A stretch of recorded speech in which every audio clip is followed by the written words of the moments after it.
Hey guys, it's Sanvi, the co-president of FAYE. Various FAYE members and I have created videos on classic pieces of literature. These are books that you may read in high school, middle school, or even university. They're books that have helped shape the world and the way that we think and read.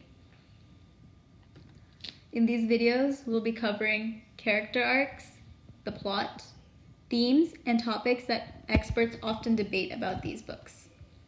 We may even go into contextualizing the author's life to help you understand why a book covered the topics that it did. We'll teach you critical skills such as essay crafting and critical thinking. These skills will be really important in any future assignments you have on these books. I hope that these videos not only help you pass your class and your assignment, but they also help you cultivate a love for literature. Thank you, and have a lot of fun. Hey guys, it's Anvi, the co-president of FAYE, and today I'm going to be covering Merchant of Venice by William Shakespeare, a very famous play, and also a very controversial one. Before we begin getting into Merchant of Venice, I want to talk about William Shakespeare himself. William Shakespeare grew up in the 16th century or the 1500s. He's considered one of the most famous playwrights of all time. He's written also a very famous collection of poems called Shakespeare's Sonnets. You may have heard of them. And he is also the author of the play Romeo and Juliet, a very notable piece of work. Merchant of Venice was written after Romeo and Juliet, but it was written before some of his later tragedies. It was written about 1596 or 1597. The exact date is a bit unclear, but it was definitely written before the 1600s. Merchant of Venice was considered, and is still considered, an extremely controversial play. It delves into topics such as anti-Semitism and feminism. It heavily critiques the status quo of that time. One important thing to remember about Shakespeare is that almost all of his plays were staged in Italy or France or other countries, even though he was living and born in England. His plays would often critique the social norms and etiquettes of England and their various aristocrats and peasantry. However, he would often place them in faraway places to get away with it.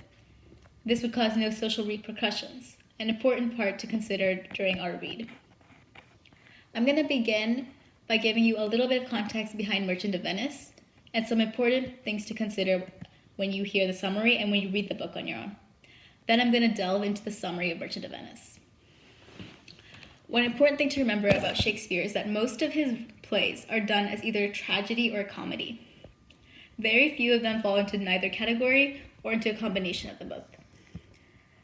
A tragedy and a comedy are two very distinct types of plays. The easiest way to remember them, or at least the trick that I use, is that a comedy begins with a death but ends with a wedding, while a tragedy begins with a wedding and ends in a death.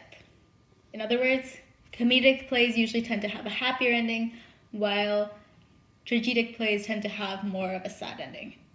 Think Romeo and Juliet, definitely a tragedy. Much Ado About Nothing, more of a comedy.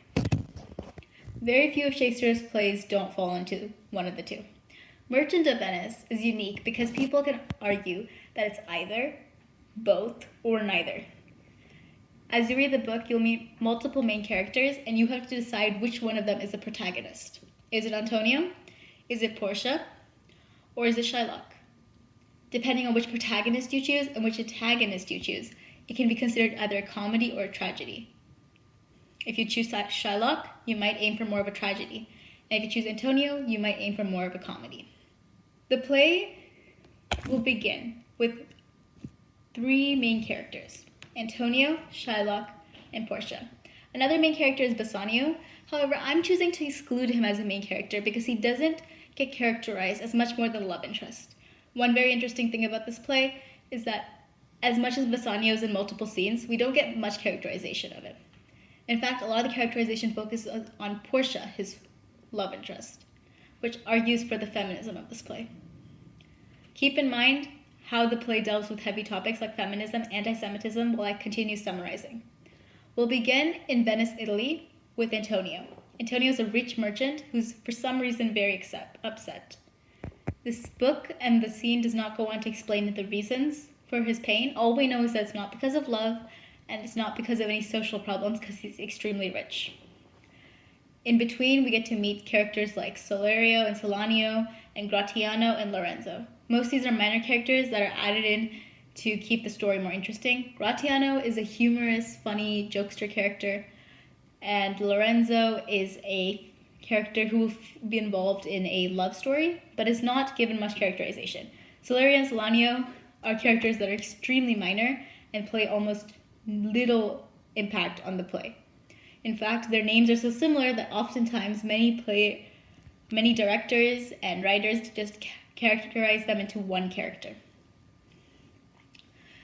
As Antonio is explaining why he's so upset, we'll get Bassanio come in and explain to him that he needs Antonio to lend him some money. Bassanio will explain how he fell in love with this girl from a very rich family in a very rich city, and how she's extremely beautiful, has a large inheritance and estate, and that he intends to wed her. He says that he needs money from Antonio to go and continue to court her. Since Bassanio is broke, Antonio says, I will give you everything I have. However, Antonio at the time is a merchant, so all of his gold is out on ships that are out in the sea. He has no money that is actually in his hands. So instead he tells Bassanio to take his credit or his reputation and to go ask people for money in Antonio's name.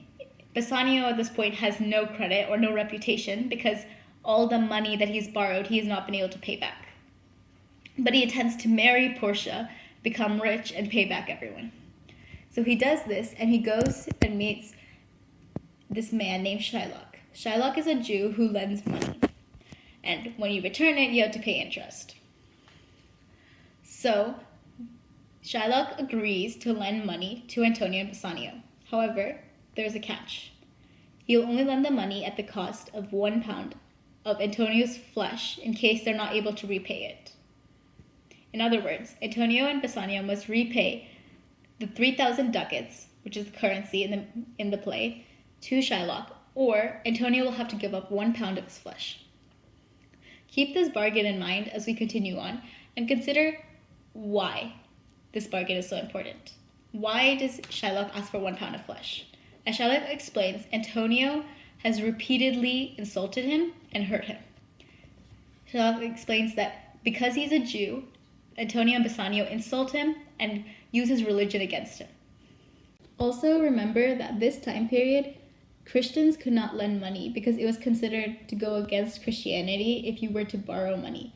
So Antonio used to give away money for free. This used to hurt Shylock's business, another point of contempt between the two.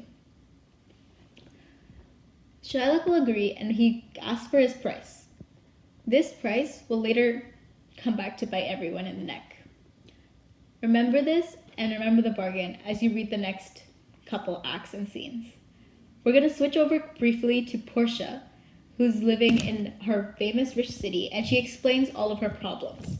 Portia has a maid named Nerissa who she's complaining to. Nerissa and Portia are two main female characters.